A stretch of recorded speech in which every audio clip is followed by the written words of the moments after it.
Colorado Territory, October 1879. The wind, a mournful cry echoing through the pine-choked slopes of the San Juan Mountains, threatened to tear Josephine Whitlow from her precarious path. Her once pristine white wedding dress, now a tattered flag of defiance against the wilderness, was caked in mud and snagged on thorns. Snowflakes, like tiny accusing fingers, clung to her eyelashes, but her gaze remained fixed, burning with a blend of terror and incandescent rage. She had been abandoned at the altar, a cruel joke played out on the precipice of nowhere. Her delicate leather boots, utterly unsuited for the brutal mountain terrain, had surrendered hours ago. Each step was a searing symphony of pain. She clutched the ravaged hem of her gown, dragging it through the freshly fallen snow, the once smooth fabric now rasping against her raw skin. Her fingers, stained crimson from grasping at thorny branches for support, ached with cold. Her chest tightened, a familiar pang of both physical exertion and the crushing memory of her father's impassive face as he sided with the weasel of a man who had absconded with another woman, and her considerable dowry, before the ceremony had even begun. The treacherous trail snaked upwards, visibility shrinking with the relentless snowfall. Then a beacon in the swirling white, a thin plume of smoke rising lazily from a chimney, nestled between two ancient, sentinel-like firs. A solitary cabin, its dark wood a stark contrast against the pristine drifts. Hope surged, a fragile bloom in the barren landscape of her heart. She stumbled forward, her legs finally buckling just as she reached the rough-hewn porch. The door swung open abruptly, the dark maw of a rifle rising menacingly before dipping again. "Damn," the man's voice rumbled, laced with surprise. "You're a goddamn mess." Josephine could not summon a single word. Her throat felt like sandpaper, her lips cracked and bleeding. She blinked up at him, her vision blurring at the edges. He was a mountain of a man, tall and broad-shouldered, with a stubborn square jaw and thick, unruly dark hair that perpetually threatened to obscure his brow. His eyes, however, were the most striking feature. Steady and the deep, unwavering gray of the river stones she used to collect as a child. He moved with surprising swiftness, stepping out into the biting snow and scooping her up in his arms before she could collapse completely. The interior of the cabin radiated warmth, a tangible embrace that chased away the gnawing cold. He gently set her down on a worn bearskin rug near the crackling fire and draped a thick, hand-stitched quilt around her trembling shoulders. "You got a name?" he asked, crouching to expertly tend to the fire. "Josephine," she croaked, her voice barely a whisper. "Josephine Whitlow?" She managed a weak nod. "Patrick McRae, this is my place." Gathering a little more strength, she managed, "You from town?" He replied, "No, I was supposed to be married today." A shadow passed over his craggy face, but he quickly masked it. "Man left me at the church." She blinked, momentarily forgetting her own misery. "I ran. I didn't know where else to go." He sat back on his heels, his eyes searching hers with an unnerving intensity. "Well," he finally said, a hint of a smile playing on his lips, "you found the right place then." She continued to stare into the mesmerizing dance of the flames, her mind still reeling. "You don't even know me." "That doesn't matter much," he said simply. "You showed up in the mountains in a wedding dress with frost on your eyelashes. I'm not about to leave you out in the cold to die." He brought her a steaming mug of water, then a bowl of hearty stew and a hunk of crusty bread. He didn't pry, didn't demand explanations, just offered silent sustenance. She ate slowly, fighting back a fresh wave of tears as the warmth gradually seeped back into her numb fingers. The cabin was small, but meticulously cared for. The wooden beams aged and sturdy, the shelves lined with neatly labeled jars, a well-oiled rifle hanging above the stone hearth. It was clearly a home built by a man who required little, but had invested care and pride in its creation. "You live here alone?" she asked, her voice stronger now. He nodded. "Since I was 18, came up here after my folks succumbed to the fever. Built this place with my own 2 hands." He shrugged, a flicker of vulnerability in his eyes. "Always figured I'd be alone. Josephine met his unwavering gaze, recognizing a kindred spirit. "You don't strike me as the lonely type." He gave a short, almost self-deprecating laugh. "I'm not, but that doesn't mean I wouldn't want someone to come home to." She felt it then, a surprising sense of tranquility emanating from him, something solid and dependable that began to soothe the tempest still raging within her.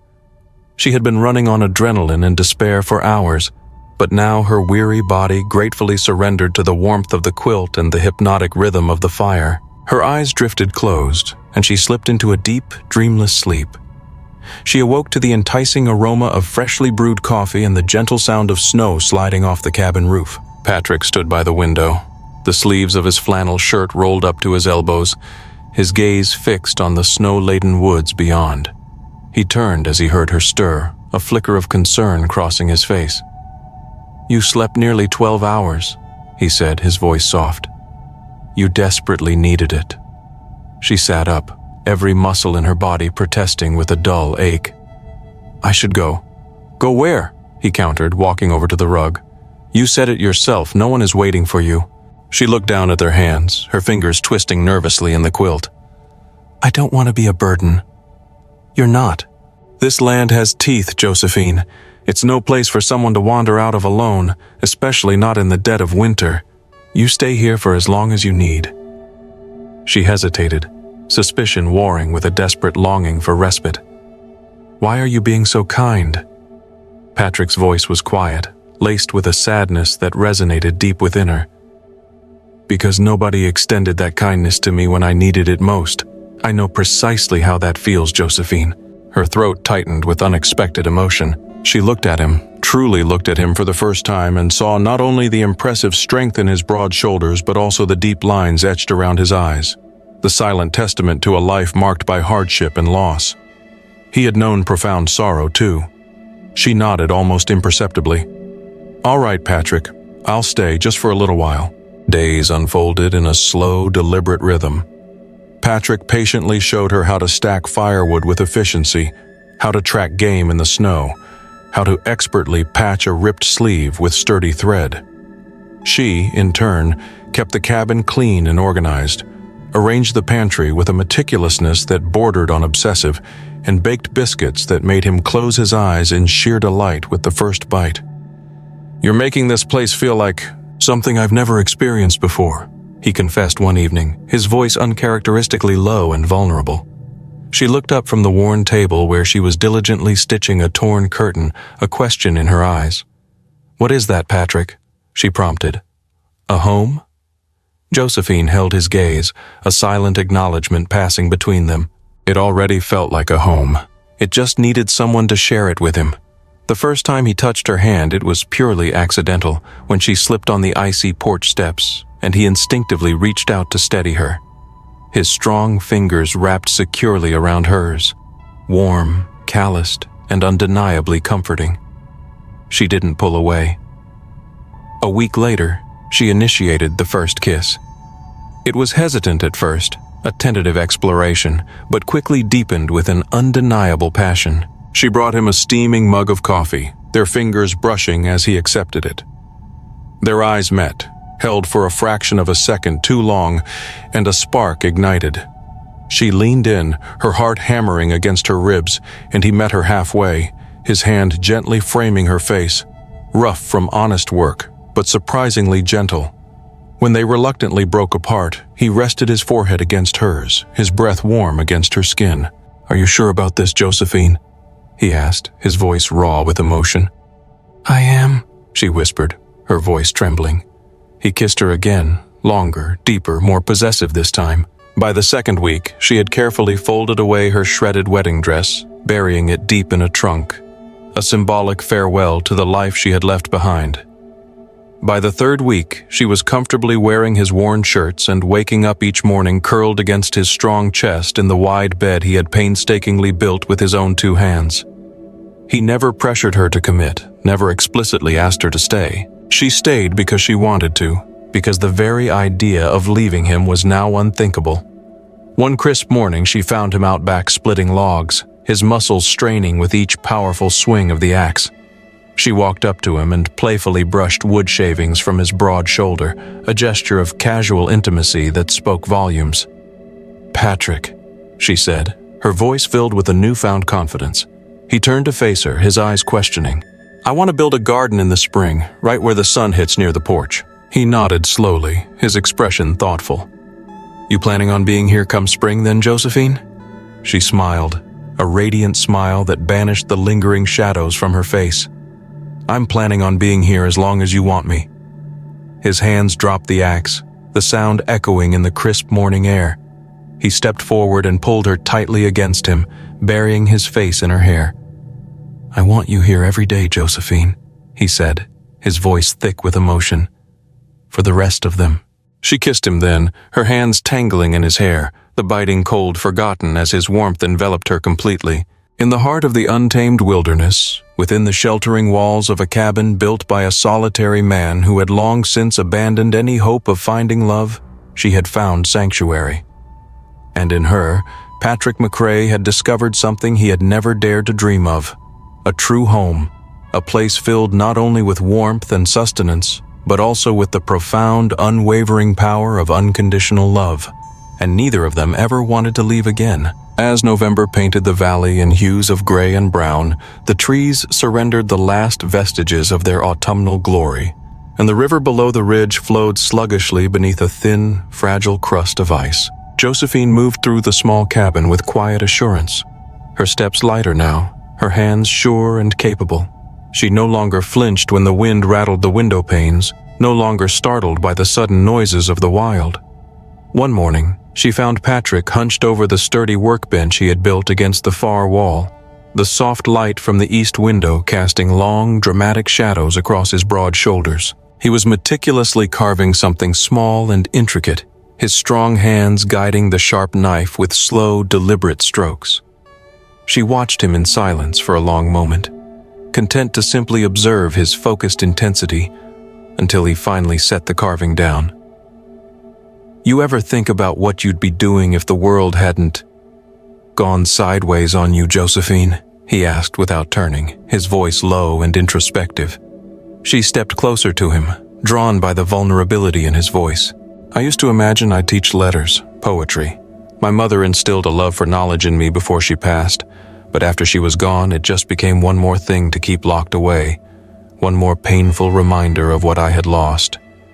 He picked up the carving again, smoothing the delicate edge with his calloused thumb. "You could still do that, Josephine. There are children downriver, homesteaders who would be eternally grateful to have someone teach their young ones throughout the long winter months." She leaned one hip against the edge of the workbench, her expression thoughtful. "You think they'd trust a stranger who turned up on their doorstep in silk and dust, Patrick?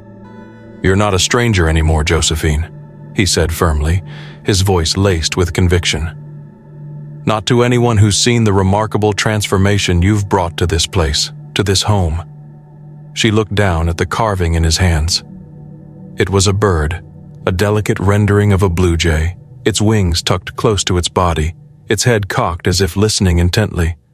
"Is that for someone?" she asked, her voice barely a whisper. "It's for you," he said simply, his eyes meeting hers with unwavering honesty. "I figured you appreciated the way the jays come to perch near the porch railing. Thought you might want one that stays, one you can keep." She carefully lifted the small carving, tracing the graceful curve of its wings with her fingertip. "You carved this for me, Patrick?" "I carved it because I wanted to, Josephine," he said, his voice soft but firm. "Not out of any sense of obligation, just because it felt right." That night, they sat by the hearth without a lamp lit, the flickering firelight painting their shadows in long, distorted shapes across the rough-hewn walls. Josephine had taken to reading aloud when the evenings grew long and dark, reciting passages from a small, well-worn book of verse she had discovered at the bottom of her battered satchel. Her voice was low and melodious, the lyrical words swirling around them like fragrant wood smoke. When she gently closed the book, Patrick's voice broke the comfortable silence, quiet and hesitant. "I've never told anyone much about my younger brother, Josephine." She turned towards him, her expression sympathetic. "You don't have to, Patrick." "I want to," he said, his eyes fixed on the dancing flames. He was younger than me by 5 years. He got sick the same devastating winter our folks passed. I did everything I could, but I was only 17 years old myself, barely more than a child. I buried him out past the cedar grove, marked the lonely spot with a circle of stones. Her fingers curled around his hand, offering silent comfort. You never left this place, Patrick. I thought about it more than once, he confessed. But I'd poured my heart and soul into building this cabin by then. I even carved his name into a small board and hung it above the door just inside, so that he'd always be a part of it, of this place. She didn't speak, only leaned her head gently against his shoulder, offering him the solace of her presence. They sat like that for a long time, the fire burning steadily, the silence between them deep and meaningful but not heavy with unspoken grief. As December crept closer, delicate frost patterns began to bloom on the inside of the windows by dawn. Patrick brought in extra furs from the lean-to out back, and Josephine, her nimble fingers flying, began sewing a warm, lined cover for the bed, utilizing every scrap of wool she could salvage. She diligently worked in the soft morning light while he was out tending to his traps, her brow furrowed in concentration. One afternoon he returned earlier than usual, his boots heavy with clinging snow, a healthy flush in his cheeks from the biting cold. "There's a man from town asking after you, Josephine," he announced, hanging his heavy coat by the door, his voice tight with suppressed anger. She froze, the needle poised mid-stitch. "Who is it, Patrick?" "He says his name is Miles.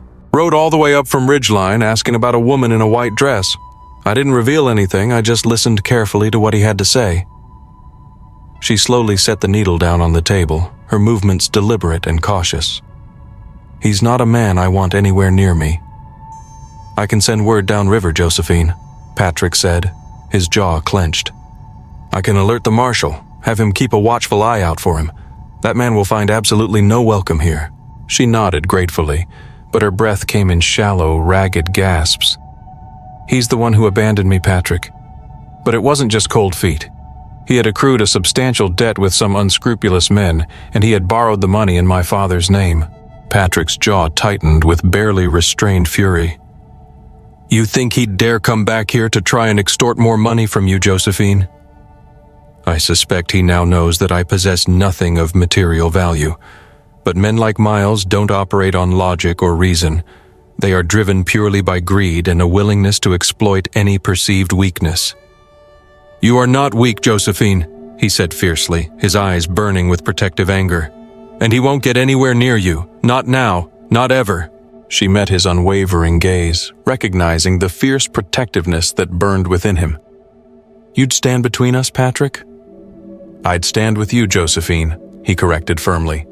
"There's a profound difference between the two, Josephine." That night, as the wind howled with renewed intensity, they reinforced the door by bolting it shut with the heavy iron latch that Patrick had skillfully forged himself. Josephine found little sleep that night, her mind racing with fearful possibilities. But when she finally succumbed to exhaustion, it was with Patrick's reassuring arm wrapped securely around her waist and his warm breath caressing the back of her neck. The next morning, she watched anxiously from the frost-covered window as he saddled his sturdy horse, his movements deliberate and purposeful. He was riding to the nearest post, several hours away, to leave a detailed message with the marshal regarding the dangerous Miles and the potential threat he posed. When he looked up and caught her apprehensive gaze, he raised a hand in a reassuring gesture, not a casual wave, but a silent acknowledgement that he saw her, that he understood her fears, and that he would do everything in his power to protect her. She watched him until he disappeared into the dense woods. The image of his strong, solitary figure burned into her memory. When he returned 2 days later, his heavy coat stiff with snow and his beard dusted with delicate frost, she threw open the cabin door before he even reached the porch, her relief palpable. He stepped inside, stamping his frozen boots on the floor to dislodge the clinging snow. "I told the marshal everything, Josephine," he said, his voice hoarse from the cold. "I even showed him the tarnished wedding ring you left behind, a tangible piece of evidence. He'll see to it that Miles doesn't attempt anything foolish." She took his stiff gloves from him and placed them carefully by the crackling fire to dry. "You didn't have to go to such lengths for me, Patrick," she murmured, her voice filled with gratitude. "I did, Josephine," he said, his eyes searching hers with unwavering intensity. "Because what matters to you now matters to me. Your safety is now my paramount concern." She didn't offer a verbal answer, only reached for his weather-beaten face and kissed him. A slow, heartfelt kiss that conveyed more than words ever could. Later, as they lay entwined in the warmth of their bed, her fingers tracing the rugged contours of his collarbone, she whispered, "I've never known what it feels like to be truly chosen, unconditionally chosen by someone who sees the real me, the flawed me, and still finds me worthy." He turned his face towards hers, his eyes filled with tenderness. "You do now, Josephine." And she did. As the snow relentlessly deepened outside and the days continued to shorten, they diligently built something between them that had absolutely nothing to do with rescue or obligation or even desperate need. It was something far stronger, far more resilient, something forged from conscious choice, from mutual respect, from a deep and unwavering commitment to building a shared future, brick by painstaking brick. By late December, the cabin was nearly swallowed by towering snowdrifts, its roof thickly crusted with shimmering ice. The majestic mountains surrounding them had fallen silent, the trees bare and unmoving under their heavy burden of snow, the sky a vast pale blue dome that never quite managed to warm the frozen earth beneath it. Inside the cozy cabin, the hearth burned steadily, casting a warm, inviting glow, and Josephine had quietly established a new routine, rising each morning long before the sun peeked over the horizon to knead dough for fresh bread in the hushed stillness before Patrick stirred, the rhythmic motion strangely meditative. One morning, while searching for extra kindling in the loft above the main room, she discovered a worn leather ledger tucked behind a stack of old seed sacks. She carefully brought it down and dusted off the cover, flipping through the fragile pages, which were filled with cramped, meticulously written notes in a precise hand.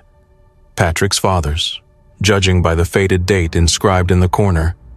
It contained detailed planting notes, meticulous weather records, and even a few rudimentary sketches of the surrounding land as it had appeared long ago, before the cabin was erected.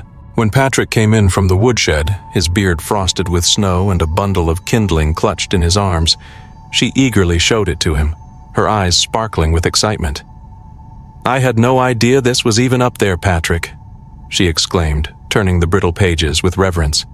"He guarded it jealously, Josephine. He seemed to think that if he could meticulously document everything in writing, he could somehow maintain order over the land, could keep its unpredictable nature at bay." "He must have been a thoughtful man, Patrick," she said softly, watching his strong fingers gently trace the last fading line on the final page. "You favor him, I think, in the way that you tend to think far more than you speak your mind aloud." "Maybe," he conceded, a wistful smile playing on his lips. "But he possessed a far sharper intellect than I'll ever hope to have." "I wouldn't necessarily agree with that assessment, Patrick," she said firmly, and he looked up at her, his eyes searching her face with a newfound intensity. She carefully set their precious ledger aside. "I've been giving some thought to that open field west of the pines, Patrick, the one that gently slopes down towards the spring. If we clear it thoroughly, we could potentially plant winter wheat there next year." "We, Josephine?" he asked, raising a questioning eyebrow. She folded her hands demurely in her lap, a slight blush rising on her cheeks. "If you're agreeable, of course, Patrick." He didn't offer an immediate response. Instead, he deliberately crossed the small room, knelt in front of her, and gently rested his strong hands on the arms of her chair, his eyes locked on hers with unwavering honesty. "I want every single plan you make for the foreseeable future to include me, Josephine," he said, his voice thick with emotion. "Not because I demand it, not because I expect it, but simply because I desperately hope for it, because I can't imagine my life now without your input, without your shared vision." She bent forward impulsively, pressing her forehead against his, her eyes brimming with unshed tears. "Then we'll start with wheat, Patrick." Later that day, they walked the ridge together, their boots crunching in unison through the crisp snow, their shoulders occasionally brushing as they moved in perfect harmony. He meticulously pointed out the specific areas where the soil tended to retain moisture for a longer period, the spots where large stones would undoubtedly need to be hauled away before any planting could commence. She listened intently, asking pertinent questions, her warm breath curling like wisps of smoke in the frigid air between them. "You ever given any serious thought to expanding this cabin, Patrick?" she asked, pausing near the snow-laden edge of the woods. "Perhaps adding a proper root cellar for preserving our harvest, or maybe even a second room for additional storage and comfort?" "I've certainly considered it more frequently lately, Josephine," he admitted, a flicker of anticipation in his eyes. "Since you arrived in my life?" She reached down and picked up a perfectly formed pine cone, rolling it absently between her gloved palms. "You think the land around here still has more to offer us, Patrick?" He looked out over the vast, snow-covered expanse, the late afternoon light catching on the frost-laden branches of the trees, transforming the landscape into a shimmering wonderland. "It certainly does now, Josephine." That evening, as she diligently stitched a new hem on one of his favorite flannel shirts, he sat beside her at the worn table with a small tin of mismatched nails, carefully sorting them by size and type. The comfortable silence that enveloped them was easy, companionable, filled with an unspoken sense of contentment. "Josephine," he said after a while, not looking up from his self-appointed task, "I've been thinking rather intently about springtime." She paused her meticulous stitching, her heart skipping a beat. "What about it, Patrick?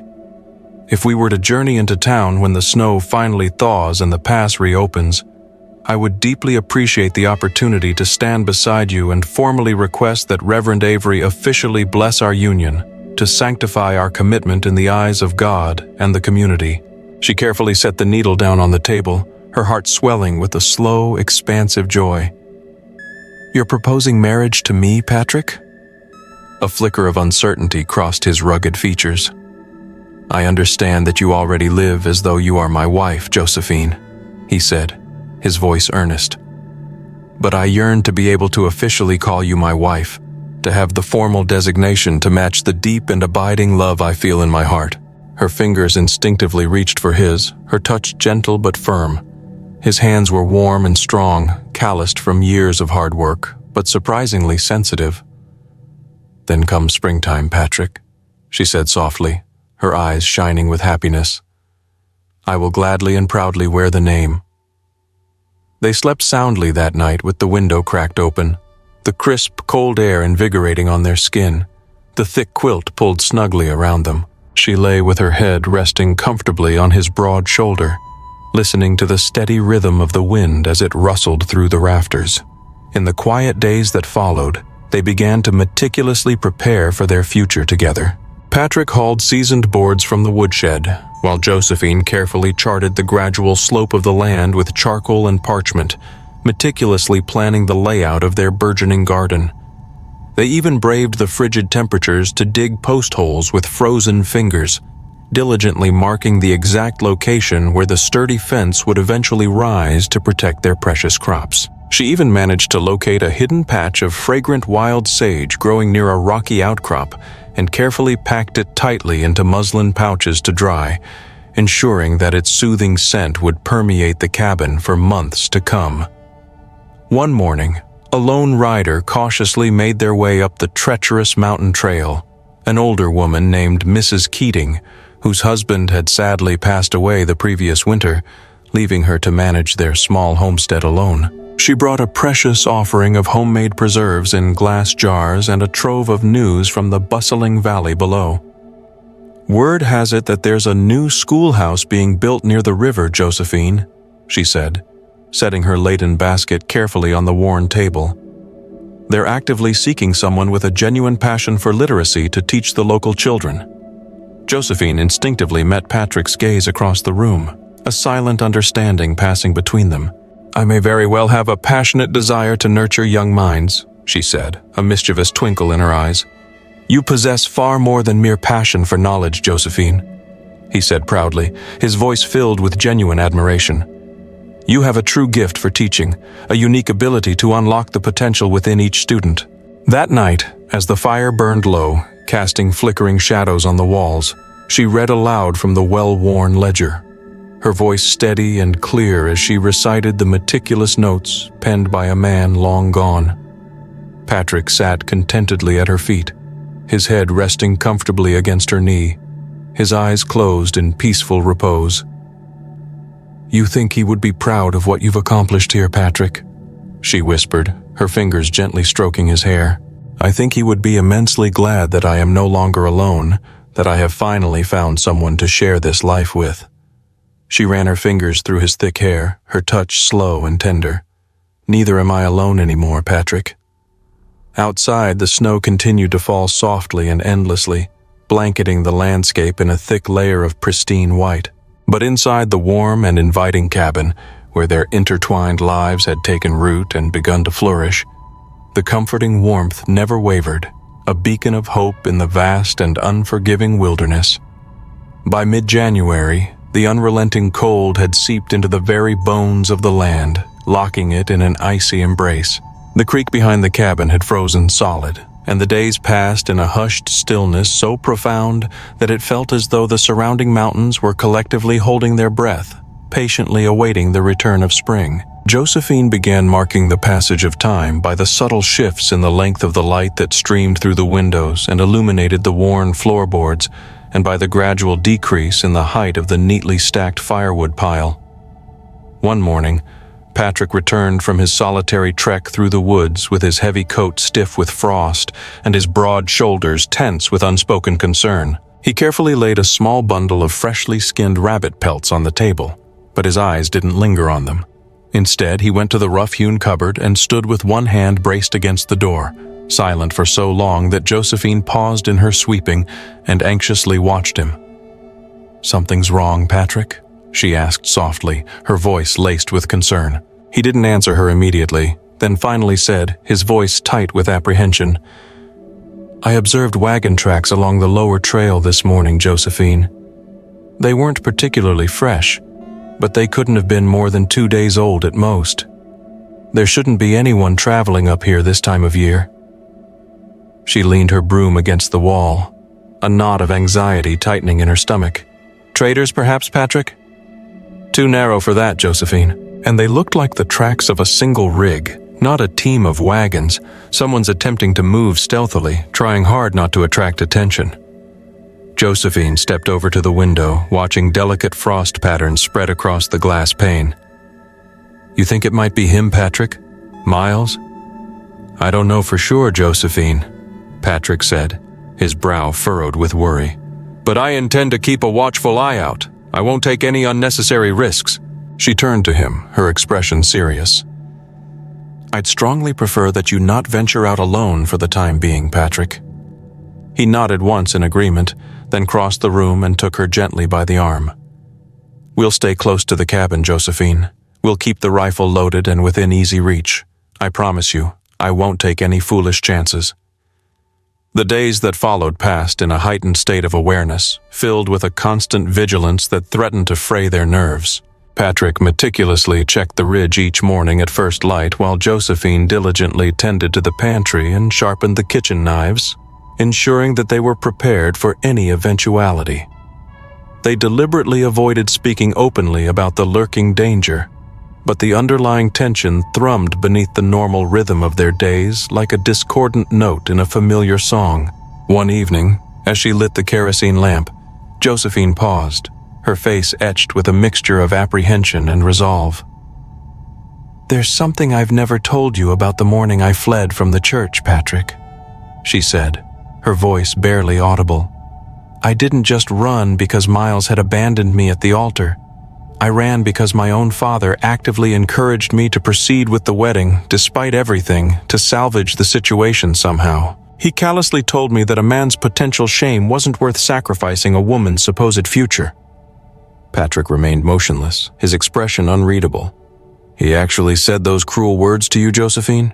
He told me that I ought to be grateful that anyone even wanted me at all, that I was fortunate to have secured such a match. I suspect he genuinely believed those horrible things, Patrick." He stepped towards her, his movements slow and deliberate, his eyes burning with a protective intensity. "Josephine, you are not a debt to be settled, a bargaining chip to be traded. You are not something someone takes when they've exhausted all other more desirable options. I understand that now, with every fiber of my being. Patrick reached for her trembling hand, and she gratefully let him take it in his. I desperately wish I could go back in time, Josephine, and stand defiantly beside you in that church, even if it meant fighting half the town to drag you out of there and protect you from that despicable situation. She managed a faint, watery smile. You've done something far better, Patrick, she whispered, her voice thick with emotion. You've built something truly worth staying for, a life filled with genuine love and unwavering support. They shared a quiet supper that night, a meal punctuated by comfortable silences, the kind where words were simply not needed. Afterwards, she sat by the fire, patiently patching a tear in the well-worn quilt while he meticulously carved a new, more secure latch for the barn door, his brow furrowed in concentration. Outside, the wind howled relentlessly, but inside the small cabin, the comforting warmth and the palpable sense of security held strong. The next morning, a sharp knock at the cabin door startled them both. Patrick cautiously opened the door with one hand resting on the stock of the rifle. But the young man standing anxiously on the porch was clearly not a threat. He appeared to be no older than 15 years old, with a cracking voice and cheeks chapped raw from the wind and cold. "Mr. McCrae?" he asked hesitantly. "My name is Eli." "My pa sent me up here from the valley," he explained, shifting nervously from foot to foot. "He heard tell that you know a thing or two about trapping and we're running dangerously short on meat. We're struggling to feed our family." Patrick stepped aside, his expression softening with compassion. "Come in and warm up, son." Josephine poured the shivering boy a steaming mug of hot tea, while Patrick thoughtfully handed him a thick wool blanket to ward off the persistent chill. As he gradually thawed, Eli explained that his family had recently settled along the riverbank south of the ridgeline, hoping to carve out a life for themselves in the harsh wilderness. However, their meager supplies had dwindled rapidly after their overworked mule broke its leg, crippling their ability to transport goods, and their nearest neighbor had cruelly turned them away, refusing to share even a morsel of food. "I can ride back down to your homestead with you tomorrow, Eli," Patrick said reassuringly, his voice firm. "We'll bring a good supply of venison, and I'll set up a few snares nearby to teach your father how to trap game more effectively." After the grateful boy had departed, promising to return at first light, Josephine turned to Patrick, a trace of concern in her voice. "You don't have to carry the weight of the entire world on your shoulders, Patrick." He looked at her, his brow furrowed with confusion. "That young boy is desperately trying to keep his family alive, Josephine. I simply can't turn my back on that kind of unwavering dedication." She nodded slowly, her heart swelling with admiration for his inherent goodness. "Then I'll pack some extra bread and dried fruit, and I'll mend that tear in your heavy coat tonight. It's getting dangerously threadbare." He gave a quiet laugh, not a hearty belly laugh, but a soft, genuine expression of amusement. "You always think 2 steps ahead, Josephine. You have a remarkable talent for anticipating needs." "Only since I started planning for someone other than myself, Patrick." The next 2 days passed in a quiet rhythm of preparation and selfless care. Patrick returned from assisting Eli's family with frostbitten knuckles and a persistent cough.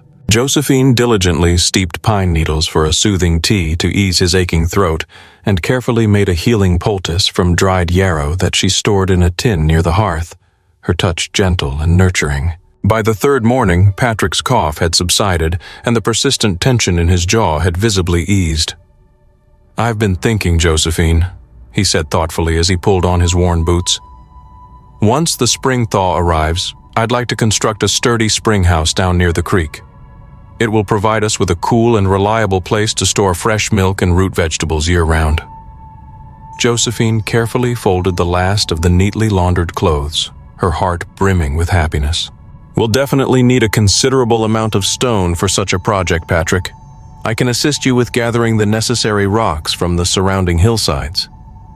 He paused in his task, watching her with an unreadable expression. "You truly intend to stay here with me, to build a life with me, don't you, Josephine?" She looked up at him, her eyes shining with unwavering love. "I've already stayed, Patrick. she said softly. "I've already made my choice." That night, as the fire burned low, casting dancing shadows on the walls, she reached for his hand beneath the warm quilt, her touch gentle and possessive. "You gave me far more than just shelter, Patrick," she whispered, her voice thick with emotion.